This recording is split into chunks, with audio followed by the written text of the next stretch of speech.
faculty member across the table asked me, "Why are you an Indian?" And I almost fell off the chair because nobody's ever asked me that question before. And I said, "Well, it came with the body. Why?"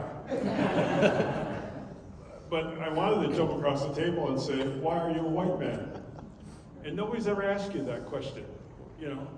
And so it became a seed for a book that I recently published. But it was a good question, but it's an internal question in terms of who we are. And I wanted to say something about the Rotary in terms of being a civic organization, and that you're always trying to make this a better place for all of us.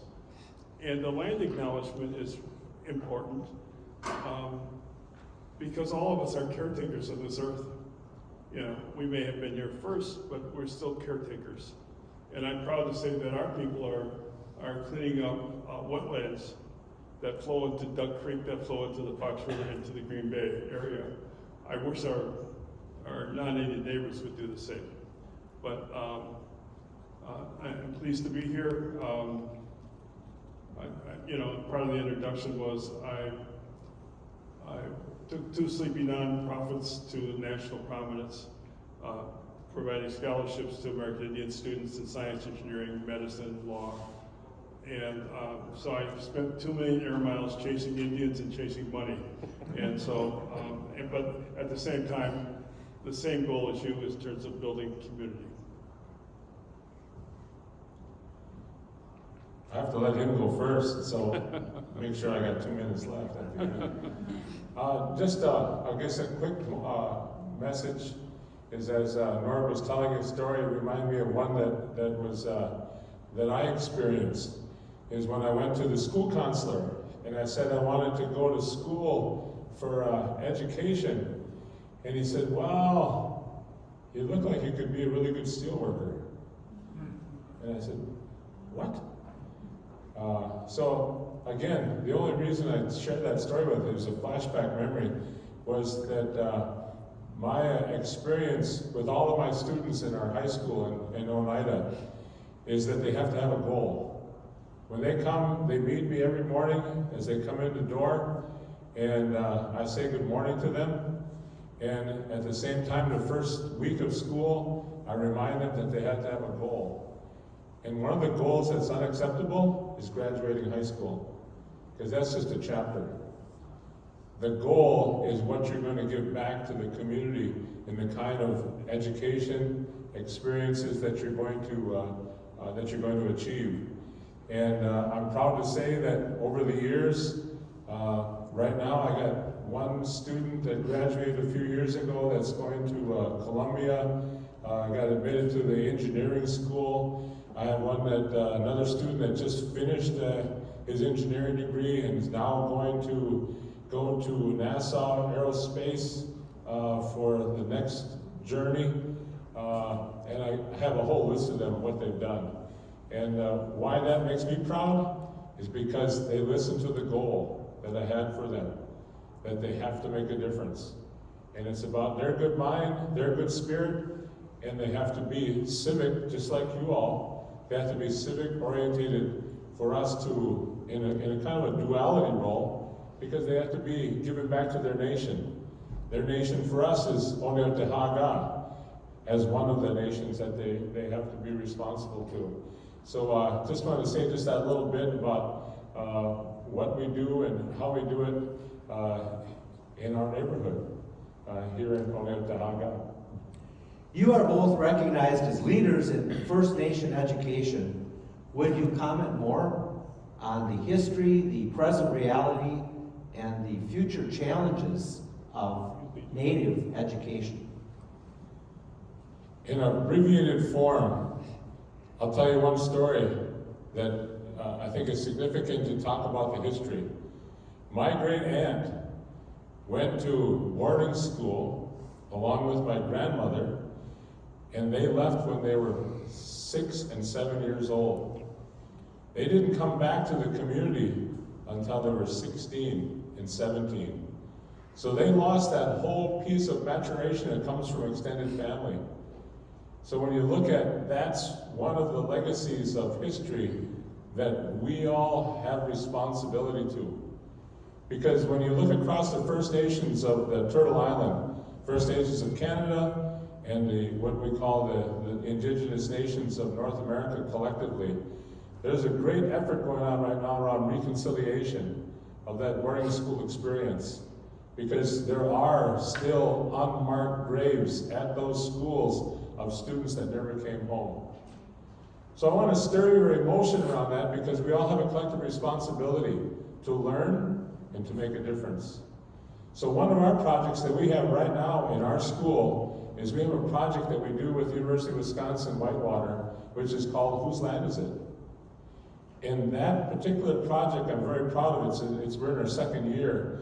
It's teaching our students how to do that type of research that engages them in relationship building with our own elders, and we really are focused on addressing the land that we have our school that sits on today, because that is an enriching story of the Dawes Allotment Act of 1868, where the family was dedicated their land for educational purposes to our community. And that's where our school sits today. So there's legacy. When you look at Indigenous education, land acknowledgement, and all those things put together, what that represents, it represents commitment and a responsibility collectively to that story. State of Wisconsin, they passed Act 31 that said that all schools in the state of Wisconsin have to have some type of American Indian Studies experience. Again, why? Because it's to tell the story of what occurred here prior to the state of Wisconsin. Oneida Nation predates the state of Wisconsin. And so when we look at that, it's a responsibility we collectively have to share to make sure that we are sharing that story of origin. So fast forward to today, Dawes Allotment Act, boarding school experience, high school requirements today. We have requirements of graduation for Oneida Civics, which our students go and learn the story of what brought them here to the state of Wisconsin. We also have Oneida language requirements. We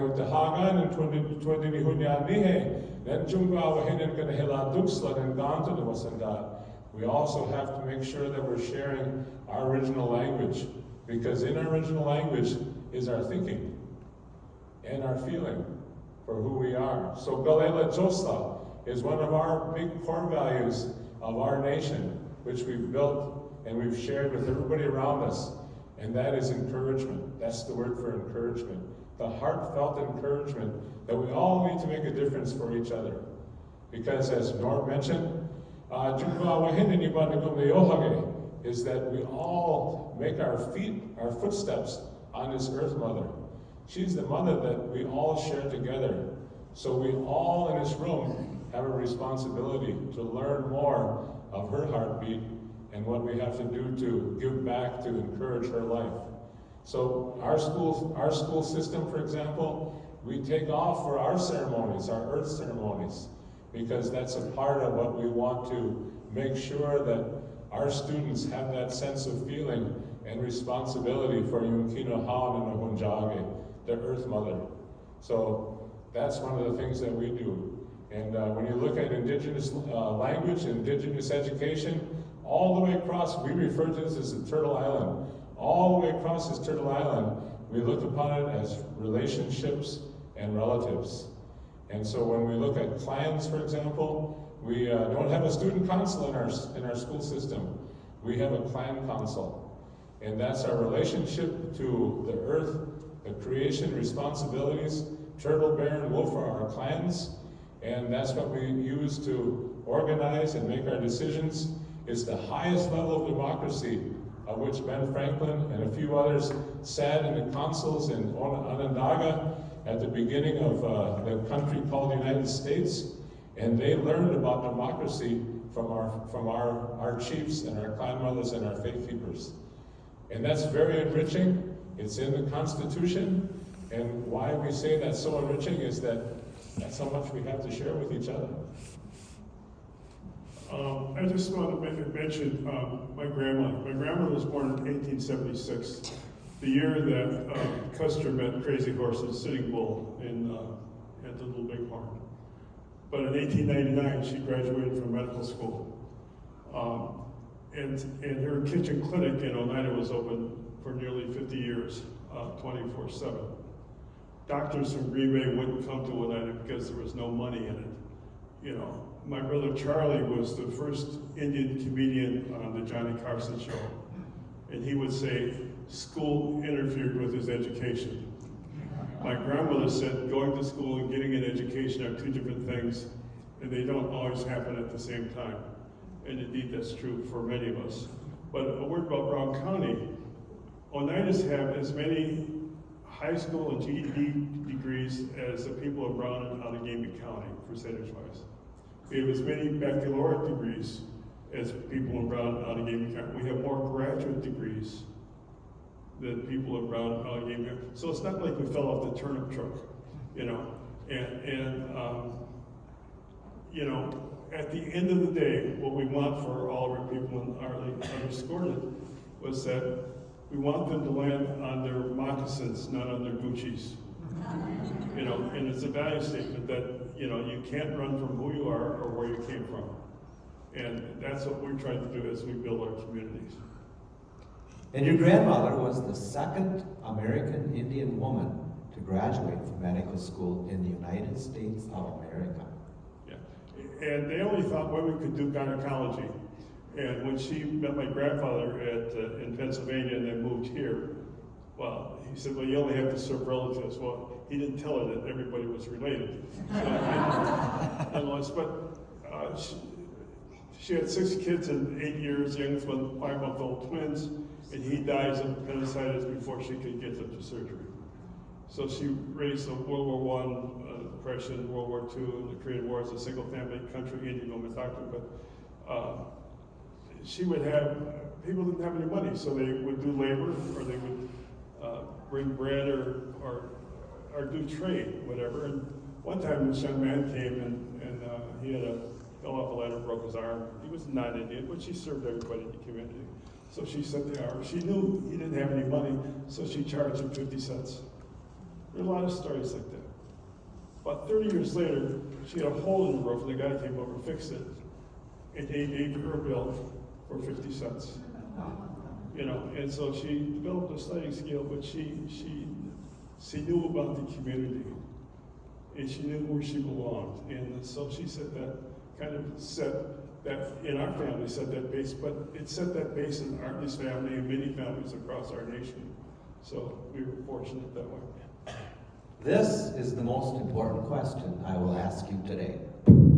What can we in Rotary do to build goodwill and better friendship with the Oneida Nation and other indigenous peoples throughout the Midwest? You know, everything is built on relationships, relationships, relationships, and relationships. I don't know how you do it all in Africa when you go international. I mean, how do you develop those things so when you come, how do you have a meaningful experience? Somebody said, well, how can Rotary come to help you? Well, you know, we've had guys, we're from the government, we're here to help you. And say, yeah, great, we're just glad to see you, right? But we don't know whether you bring 2 people or 20 people and what skill set you have. So it's about you coming to our communities and learning more about us and developing that relationship so we can say, well, you know, it's about timing. Sometimes, you know, volunteers are harder to manage than the people who work for us because we have to have something meaningful for them to do, but also build a value so it's a win-win on both sides. So I think it's just not like Uber drops you off at the front gate and we're going to have this great relationship. I think it takes time. One thought that I would share with you all in looking at what can a Rotary do, I guess the way I would add to that response is what we do in the Oneida Nation, for example, is we really emphasize the importance, as Norbert mentioned, about relationship. So in my role as the general manager, for example, of the Oneida Nation, I was proud to serve as the general manager with Norb's brother, the late Richard Hill, who I grew up with hitting stones across the road and with a baseball bat. And one of the things that he'd always share, and we were very deliberate about it, is that all of our planning is in a region. In other words, our planning is done from a regional perspective. It isn't anything that it's just for the Oneida. When you look at what we've done in this community over the years, we have been wanting to be, and I think we've done a pretty good job of stating our partnership with the surrounding area. The kind of business development that we've done, the kind of educational impacts that we've created as we go forward. I guess that's one of the things that I would emphasize is it's not about what you do for us, but it's really about how you become aware of how we have to do things together.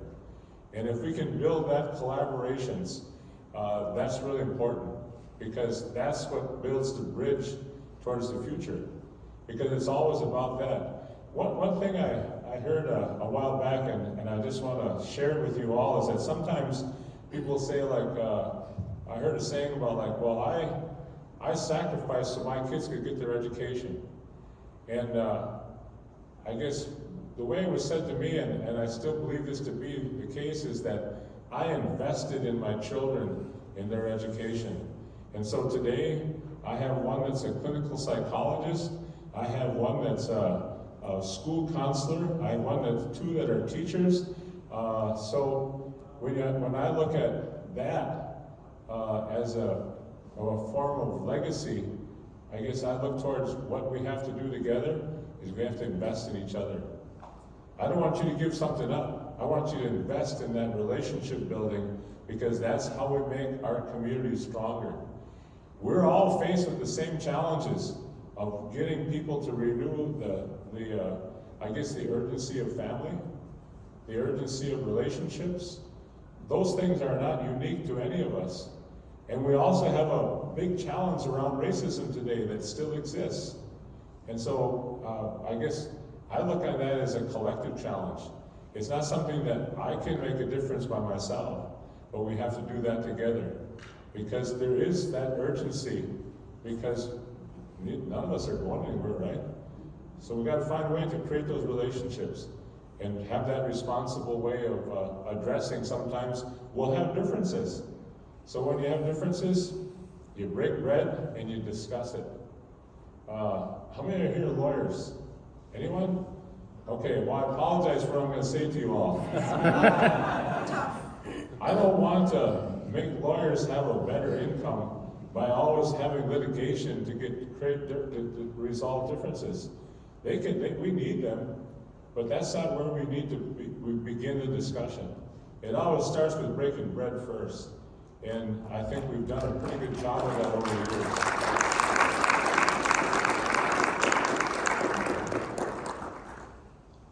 The Oneida Nation played a significant yet understood role in winning the Revolutionary War. Some historians say that without the Oneida Nation, England would have won the Revolutionary War. Can you comment on that? A lot of people don't know this, that Oneidas were one of two tribes that helped the Patriots. The other tribes helped the British. We had 12 officers in the Continental Army. When Washington's troops were starving to death in Valley Forge, our people walked 200 miles in snow with 600 bushels of corn. And Polly Cooper, Oneida woman, taught them how to make corn soup. They would have eaten the raw corn, it would have expanded in their stomachs, and they would really get sick and maybe die. But we taught them how to make corn soup. George Washington said if it hadn't been for the Oneidas, we may have lost the war. Of course, Artley mentioned Jefferson and Franklin said, they took a brand from our fire. It wasn't that they were studying Plato and Socrates about the Greeks and democracy. It was about, they called the Iroquois Confederacy, the Romans of the West. And so we practice those values yet today. So that's our story about the Revolutionary War. And another one, I'm going to just bounce to the Civil War, because the surrender agreement in the courthouse of Appomattox was written by an Iroquois man. Grant had somebody writing it, and he got so nervous he couldn't do it, and he says, "Edie Parker, get over here." He was a chief at age 12, a Seneca chief, and he said, "Get here, write this up." And General Lee says, "Who's that brown guy over there?" He says, "Oh, he's Edie Parker, he's a Seneca Indian." He says, and he went up to him later and says, "Mr. Parker," says, "you're the only real American in this room." So that's not taught in your Civil War units. Revolution. I told my wife before I came today that I'd behave. And so I'm going to tell the flip side of that story that Norbert just said, because all of that is historically accurate. The next part of the story is where I'm going to shake you up a little bit, is because after the Revolutionary War was won, and Washington and everybody went and they created what they needed to do and it seated the government of the United States, the origin of the United States. We gave him an Indian name, and his Indian name was Ladesundas. And the reason we gave him that name is because afterwards we were, along with the rest of the tribal nations on the East Coast, we were forced to leave our lands. And how they did that, now I want you to just take for a moment, and the accounts of the British soldiers and the Patriot soldiers were very close in estimating that when they came to our villages, they found 2 million bushels of white corn. Now imagine 2 million bushels of white corn. That's the staple. It's the only corn that has an amino acid in it, and we still grow it today in all of our communities. It's still our staple. But why we gave him the Indian name of "He Who Burns Our Fields," because that's where they knew that they could move us out of those areas. But we didn't move. We stayed, and we continued on. So the reason I'm telling you that other piece to that is that, just so you know the baseline of how much work we have to do, is that when we talk and you see the president, whoever it might be, on that news, whenever you're watching the news from this point forward, you're going to remember that whoever the president is, that's the name we have for him, is he burned our fields. So that's the flip side to that story. That's what we look at and say, well, you know, this is the part where I had to tell my wife, I will behave, but I'm still going to continue to tell that story, because that's how my grandparents told me that story, is that we don't forget what our responsibilities are to our families and to our communities. That's why we're still here. That's why we still have that responsibility to each other. I was just going to mention one thing. You know, from the Revolution to the Civil War, to every war, to the war on terrorism, Oneidas had fought in every one of them. And people say, how can you be so darn patriotic? And they said, well, it was our country first. You know, and if Franklin had his way, the turkey would have been the national bird. The eagle was our bird before he discovered it. So, and in Powwow, if a dancer drops an eagle feather, only veterans could pick it up in a ceremony. We just revere the tradition and the history that we have. Now we are going to go to our speed round, and I will make a short comment, and they can answer as short or as long as they would like. So the first word I would like you both to comment on is mascots. Just what? Mascots? Mascots. Well, I was one of the first plaintiffs to sue the Washington Redskins. You know, I love football, you know, but to be characterized as a cartoon character and a stereotype is outrageous. And so a lot of the schools have changed their names. You know, Marquette, Stanford, lot of high schools, some high schools, McGonigal and some other schools in Wisconsin have backtracked. I would bet to say some of those people never met an Indian, you know. But so the mascot is, you know, can you imagine somebody in a baseball game and you got somebody dressed in a mint green leisure suit dancing around a mobile home swinging a rosary? How outraged you all would be, you know, and seeing our people dressed up in turkey feathers portraying an Indian and doing a dance that doesn't even make any sense to us is outrageous, and so the mascots have to be eliminated. I'll just say, just an additional comment is that mascot is a demonstration of how much more work we have to do collectively. Because it's kind of a, I guess you could say it's an indicator. Because some will say it's okay, you know, and it's, I guess, but that's how much work we have to do. Because it's a good indicator, it's a good measuring point to how much more we have to do from a relevant standpoint with each other. And I think we can achieve that. We've made some progress. Dick Butkus, who if you're a Packer fan, you know who he is. He came to Oneida because he wanted to help us get rid of Chief Illiniwek, because his friend is in Oneida, who he played with at University of Illinois in a Rose Bowl. And so they came and visited. We did an ESPN special with Dick Butkus just to talk about mascots. So he was on board. And I think the Packer organization, you know, we have a Oneida Nation gate. We get the opportunity to make some of that difference collectively together on how we invest in understanding. Land acknowledgement statements. Most important, it creates a first stage of awareness. I'm doing a land acknowledgement at Lambeau Field in July for the Wisconsin Medical Association. And I'm very honored to be asked to do so. And it's really special because the Oneida Nation gate's there. So I guess I see land acknowledgement as the first stage of awareness.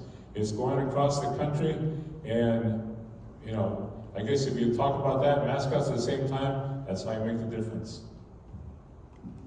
Well, there's no land acknowledgement until you give it all back, you know. So had we had better immigration laws and build a better wall, things would be a lot different. I have mixed feelings about the land acknowledgement because I don't know who's listening. It's really a sign of respect, and we'll see. My daughter gave the land acknowledgement statement at commencement at Harvard, you know, and that was meaningful. We'll just see if it sustains itself over time. But people get amnesia real quick. Native spirituality. You're the longhouse guy. Let's read that one. Our spirituality, gonna hit la dungslan and hadakwadaze and kinahan and hunji. That is that we give thanks every day for where we stand on this earth. And that's a practice. We do it in our schools. It's an acknowledgement of the highest form of Thanksgiving. Thanksgiving is in November. Thanksgiving is every day. And so when you think of that spirituality, we all are connected to that somehow.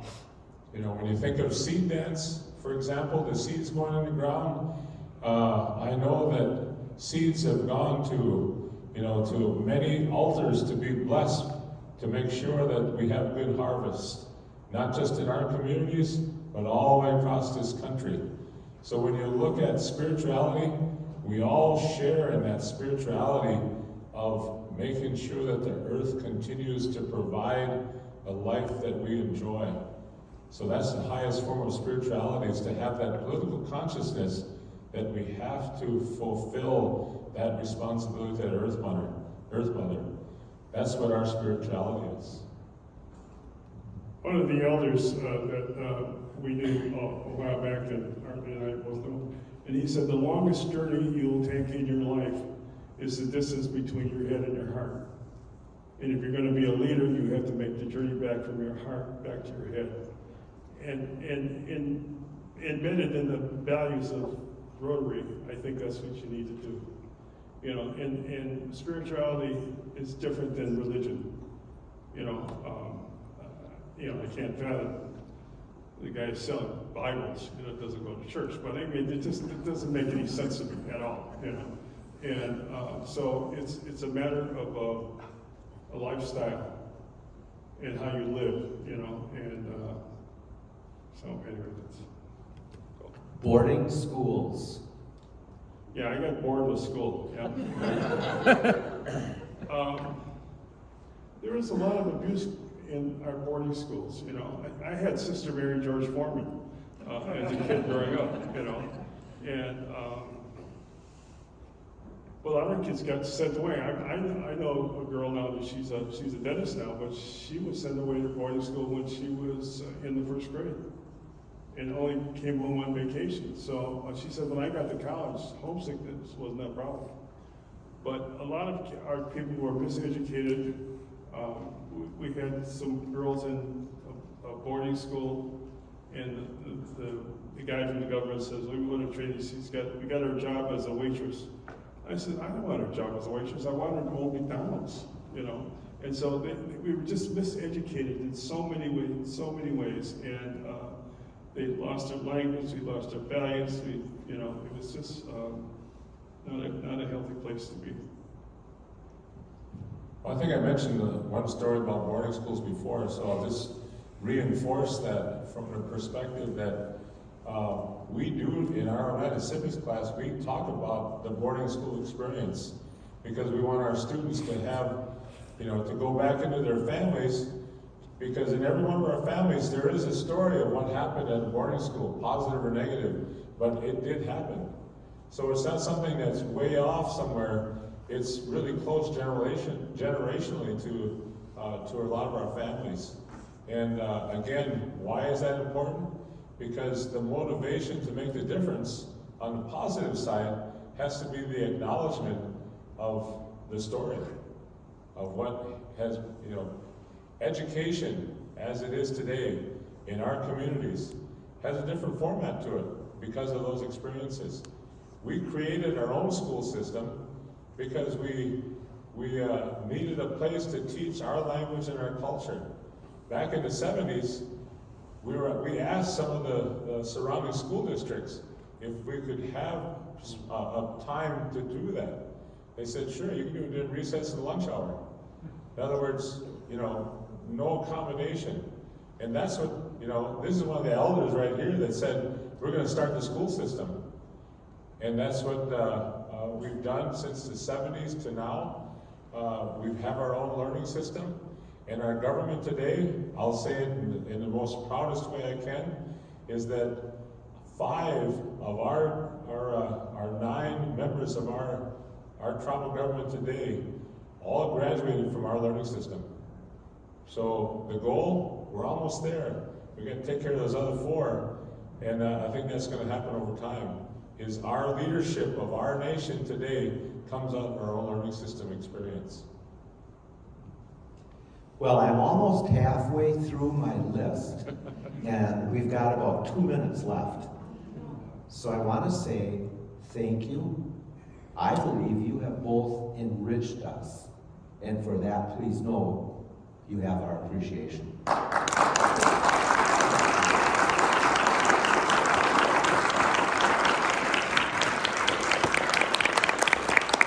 hope is that the Rotary Clubs represented here will go home and think about what you can do to become a better neighbor of your American Indian neighbors.